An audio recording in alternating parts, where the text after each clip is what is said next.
XSFM입니다. I, D, W, K 뉴스 라운드업 History in the Making. 뉴스 라운드업. 코로나 바이러스의 변종 중에서 가장 전염력이 높은 델타 변이 바이러스의 확산세가 위협적입니다. 새로운 델타 변이 바이러스도 나타났습니다만 현재 광범위하게 퍼져 있는 건 이겁니다.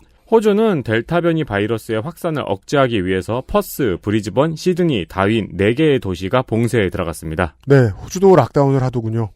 델타 바이러스는 특히 아프리카 대륙에서 빠르게 확산이 되고 있습니다. 이유가 있죠. 아프리카는 13억 인구 중에서 1.1%만이 백신을 맞았으며 코로나19 사태 이후 지금까지 계속해서 의료시설 부족에 시달리고 있습니다. 이 얘기를 좀 하고 싶었어요. 백신을 많이 맞은 곳과 그렇지 못한 곳의 차이 말이죠. 찰나의 타이밍의 문제라고 저는 생각을 합니다. 지금 WHO나 그 각국의 보건기구 웹페이지 들어가 찾아보시면 말이에요. 백신을 맞은 후에는 그 전에 할 수 없었던 일상생활을 할 수 있다 정도의 소개들이 많이 써 있습니다. 저는 그렇게 소개해놓은 게 이해는 됩니다. 왜냐하면은 그렇게 홍보를 해야 될 수밖에 없는 게 백신 접종률을 높여야 하는 단계에서 내놓는 메시지가 있을 거 아니에요. 그 메시지잖아요. 해야죠.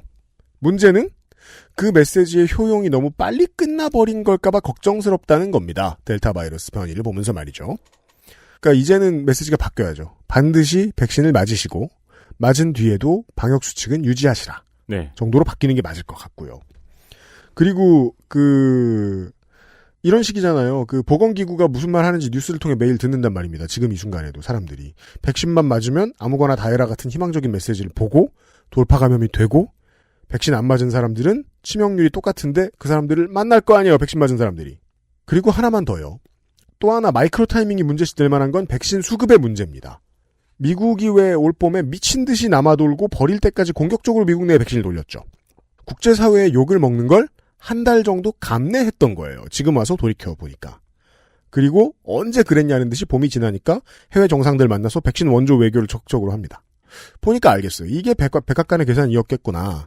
한 달 정도 진보층에서 이 문제에 대한 비판적인 얘기가 나오면서 관심도도 올라가죠. 그러면 백신 외교를 시작하면서 백신 정치 외교 방역에서 모두 다 이득을 취하고자 했겠을 것이고 지금 통하고 있습니다.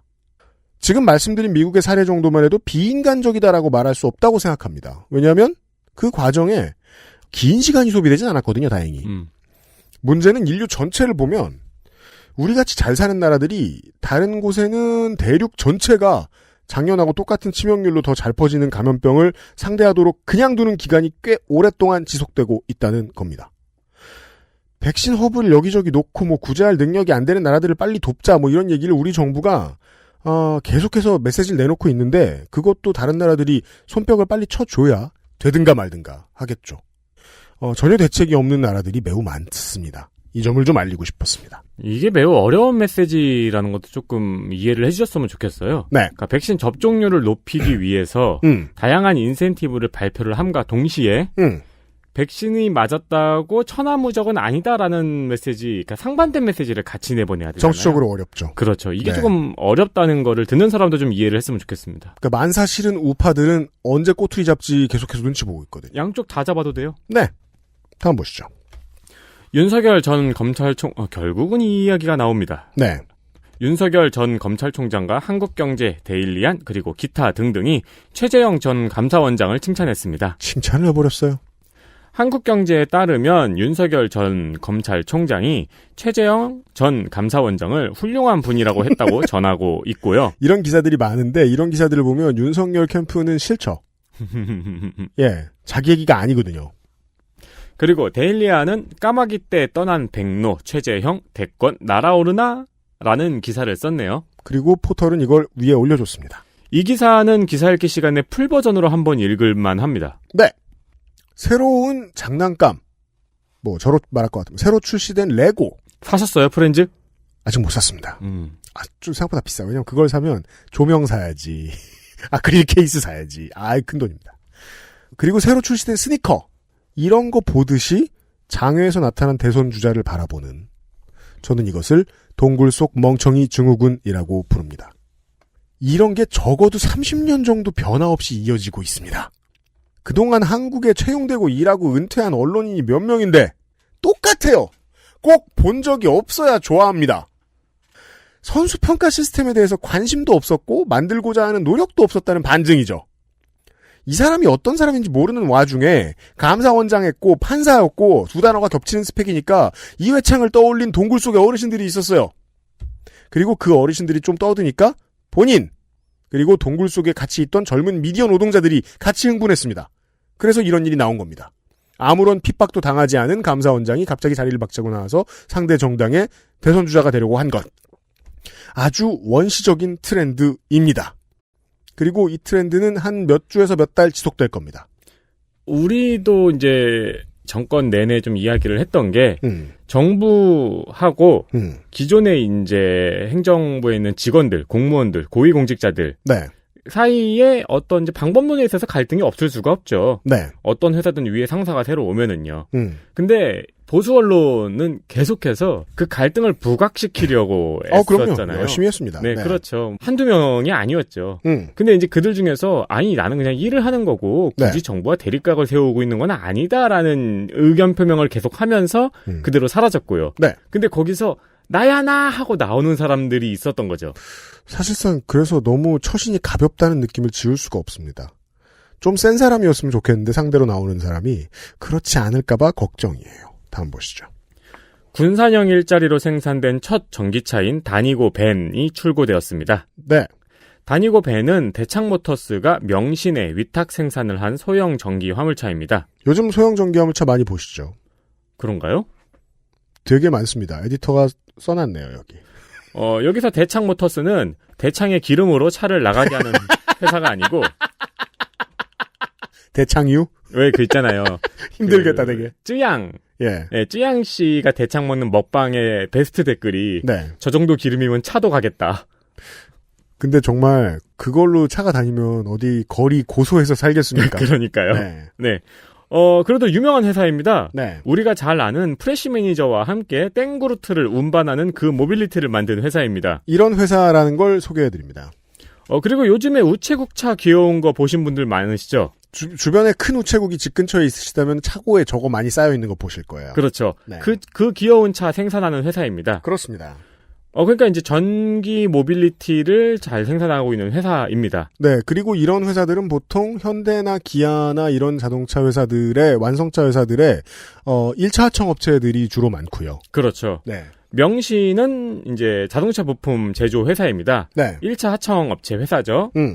근데 전기 완성차 생산에 이제 새롭게 도전을 하면서 네. 재작년 한국 GM 군산 공장을 인수했습니다. 네. 그리고 이 군산 공장에서 다니고 벤을 위탁 생산하고 있습니다. 그렇습니다.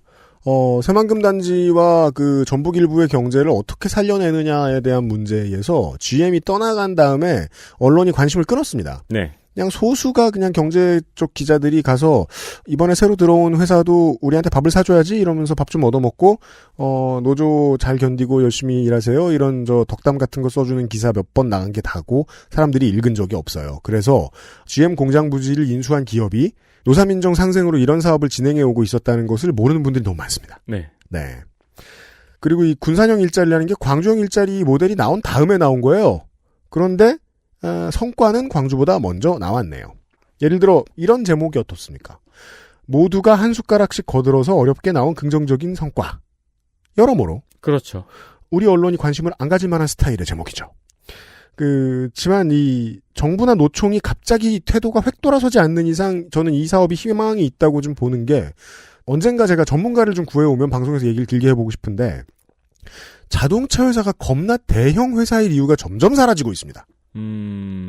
덩치가 큰 가전제품으로 변화하고 있기 때문에 민간이나 관이 주도해서 새로운 업체들을 키워나가기에 아주 좋은 타이밍입니다. 네, 다음 보시죠. 조선일보가 성매매 관련 기사에 조국 전 장관 부녀가 연상되는 사파를 써서 논란이 되었죠. 그렇죠. 청와대 국민청원에 조선일보를 폐간시켜 주십시오라는 제목의 청원이 26일 20만을 넘었습니다. 물론 정부는 이것에 시원한 답변을 할 수 없습니다. 그래서도 안 되고요. 다만 오케이! 이럴 수 없죠. 그러니까 두태 때도 아니고요. 네. 저희가 오늘 녹음하는 오늘자의 조선일보에 6월 30일인데요. 저희는 엄청나게 이례적으로 이 사건에 대한 설명을 하고 앞으로 시정하겠다 이런 계획까지 담아서 전 깜짝 놀랐습니다. 무려 2면의 기사를 냈습니다. 사과문을 대대하게 올렸죠. 저희는 이 얘기를 안 드렸잖아요. 그치만 엄청 시끄러운 사건이죠. 그 시사 프로 많이 안 들으시는 여러분. 우리 회사의 윤리규범을 위반했다. 그러나 기자는 일러스트를 일부러 그걸 넣은 것 같진 않다. 조국 씨 부녀와 문 대통령께 사과드린다. 뭐 이런 내용입니다. 실제로는 처음에는 이런 반응이 아니었습니다. 쌩깠습니다. 그랬다가 모 변호사가 본인 소셜을 통해서 이게 지금 미국 조선일보 인터넷판에 나갔으니까 아마 LA지부인 걸로 알고 있는데요. 네. 기사인 걸로. 미국 법정을 이용하면 천문학적인 금액의 소송이 가능하다라는 얘기를 했어요. 그게 퍼지고 흐름이 바뀌었습니다. 그냥 겁을 집어먹은 건지 이쪽 법무팀에서도 생각해보니까 그게 타당한 지적이다라고 생각했는지는 잘 모르겠습니다. 아무튼 조선일보는 이례적으로 겁을 먹었고요. 왜 그렇게 겁을 먹었단 말이냐 궁금하신 분들은 왜냐하면 조선일보는 이런 일 쫄지 않잖아요.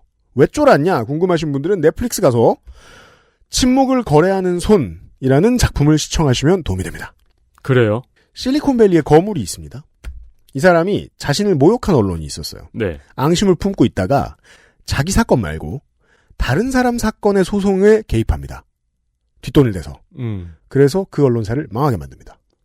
미국은 이게 되나 봅니다. 왜 자기 사건은 안 건드릴까요? 자기 회사의 그 디테일한 사정들이 있는데요. 그 프로그램에 꽤 자세히 소개가 돼 있습니다. 언론사를 차도 살인할 수 있다. 미국은 된답니다. 다음 뉴스. 자, 우리가 잊고 있었던 작품이 있습니다. 네. 그렇게 사랑했으면서. 헬마우스 없으면 까먹어 이걸. 뮤지컬 네. 박정희. 네. 가로세로 연구소가 제작한 뮤지컬 박정희를 다양한 셀럽들이 관람하고 있다는 소식입니다. 뉴스가 심심치 않게 나옵니다. 왜냐하면 제가 말씀드렸죠. 가세연 구독자들 중에 기자들도 있거든요. 네. 네. 자, 누가 봤냐면 일단 정용진 신세계 부회장. 우리 인천 야구 팬들 어떡합니까? 좋아하기도 어렵고 선수단은 그대로인데. 네.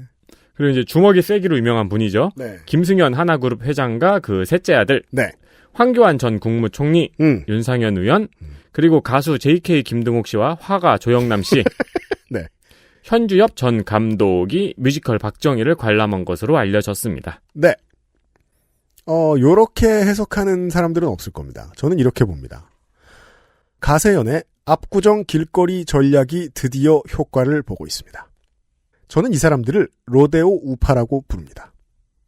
늙었고 네. 연예인 혹은 금수저에 옛날에 화랑이던 압구정 로데오 인근 어딘가에 계속 서식하는 우파들입니다. 압구정 로데오라는 건 어떤 함의를 담고 있는 건가요? 부자? 90년대 부자. 가세연이 그들을 위한 지역 언론의 역할을 본의 아니게 하고 있습니다. 실제로 지역 언론이에요. 그 지역의 관심사로 똘똘 뭉쳐 있어요. 그리고 그쪽에 서식하면 거길 자주 돌아다닐 수밖에 없는 생활 습관을 가진 사람들과 밀착된 거예요. 네. 압구정 로데오는 평생 놀던 곳이에요. 그 옆에는 바로 저 청담동 명품거리가 있죠. 그쪽 생활권입니다. 근데 그쪽 생활권에 드나들 수 있는 사람들은 극도로 안정돼 있죠. 네. 그들의 커뮤니티입니다. 로데오가 좋아서 스튜디오를 로데오에 낸 게 이런 계기를 우연치 않게 만든 것 같습니다. 그 정용진 부회장의 소셜 소동은요. 본인이 스스로가 무소불위하다고 생각하는 정용진의 권력에 대한 계산에서 생긴 일이기도 한데 기본적으로 외로워서 그런 걸 거라고 저는 보거든요. 에이, 소셜에서 일어나는 모든 일은 외로워서죠. 말도 못하겠고 들어줄 사람도 없고. 가세연은 이런 압구정 우파 어른들을 위한 복덕방으로 자리 잡는 중입니다. 아니 근데 그럴 거면은 네. 티켓 값이 좀 더 비싸야 되지 않을까요? 한 3억 해야 되지 않을까요? 이 방송을 가세연이 들어줬으면 좋겠습니다. 네. 이런 아이디어 어때요? 그러면은 진짜 하입이 어마어마해지죠. 그럼 앞으로 슈퍼챗도 안 받았대요. 네. 다들 막 그 보고 싶어가지고 그 뭐지 인스타에 플렉스하고 막 네. 래퍼들이 전부 다. 마지막 가장 중요한 뉴스 보시죠. 저희가 오랫동안 진행 상황을 계속 전달드렸던 택배 노동자 과로 방지 사회적 합의가 드디어 최종 합의를 했습니다. 저희가 말씀드리면 분통을 터뜨리는 분들이 계세요. 여기서 처음 알았다고. 저희가 책임질 문제는 아니에요. 네, 합의문에는 연내에 택배 노동자를 분류 작업에서 제외하고, 그러니까 사실 제외하고는 약속이 돼 있었는데, 네. 연내에 하겠다. 그렇죠. 올해 안에 하겠다가 이번에 합의가 된 겁니다. 그리고 노동시간을 주 60시간을 넘지 않도록 하는 등의 내용이 담겨 있습니다. 네. 여전히 빠져나갈 구멍은 많지만 일단 노 측의 주체가 합의를 해줬으니까 저희들은 거기에 맞게 얘기를 합니다. 제가 요즘 딴 얘기로 뉴스 해설을 많이 시작하죠. 정치인이 출정식하거나 출마 선언문 하죠. 읊죠. 그러면 복사한 듯이 똑같아요. 지난 4년간 땡땡 지역 괄호 열고 대통령일 경우엔 국가. 그게 네. 그 직업병이에요. 네. 저는 그게 안 보여요. 뭐요? 지난 4년 동안 어쩌고저쩌고 이런 거 있잖아요. 그죠. 네. 그리고 뭐 무분별한 공천 기준을 무시하여 이런 글씨가 저는 안 보여요. 윈도우즈 켰을 때 앞에 6개의 아이콘은 안 보이잖아요. 그렇죠. 한참 찾잖아요. 네. 그런 거예요. 지난 4년간 우리 지역의 경제가 파탄나고 민생이 망가지고 블라블라. 기본 문장. 네. 아무도 증명은 안 합니다. 왜냐하면 그렇게 말했을 때 난 잘 지내는데요? 라고 반발하는 게 너무 어색하거든요. 혹은 뭐가 어떻게 돼서 망가졌는데요? 너네가 하면 얼마나 좋게 만들 수 있는데요? 이런 게으른 비판은 언론도 한몫합니다. 진보 언론은 걱정하면서 2면, 3면, 4면에 올립니다. 이런 뉴스를. 하지만 결국 1면은 보수지 아젠다에 끌려다닙니다. 사람들이 중요하게 보지 않죠, 그러면. 2, 3, 4면의 뉴스는. 보수 언론은 또 노조가 미쳐 날뛰는구만 이러고 쉽게 툭 쳐낼 수 있습니다. 그러다가 누가 죽어요. 사망을 합니다. 산재로. 그러면 또 같은 편이 돼서 누군가를 욕합니다. 그럴 거면 그 다음번에 이 싸움을 완전히 해결할 때까지 계속해서 정부 입장, 기업 입장, 노조 입장 계속 전하고 디테일을 크게 다룰 수는 없을까요? 그런 장사 한번 해볼 수 없을까요? 그러니까 제가 언론사들한테 얘기하고 싶은 건 어차피 당신들 장사 안 되잖아요. 다른 장사 해봐도 되잖아요. 왜 자신감이 없어요? 안 팔릴 것 같으면 이렇게 하면 돼요. 기업 협상 대표가 어떤 사람인지 소개하고 글씨체를 매일같이 평가하고 말투가 뭐가 문제인지 한 면에 연예지인 것처럼 다루라고요. 네. 그럼 되잖아요. 스타를 만드는 일은 하루아침이면 할 수 있습니다. 이준석도 윤석열도 그렇게 만들 수 있잖아요. 수준 낮아질까봐? 대권 주자는 한밤에 TV 연예급으로 저열하고 치졸하게 잘만 다루잖아요. 부끄러운 일이 아닙니다. 지면은 다 같은 지면인데 윤석열 도리도리 얘기하는데 일면이 낭비되는 것보다는 이게 훨씬 더 독자의 삶에 중요한 문제가 아닐까 합니다. 여기까지 하겠습니다. 에디터 내일 봐요. 아, 그렇군요. 안녕히 계세요. XSFM입니다.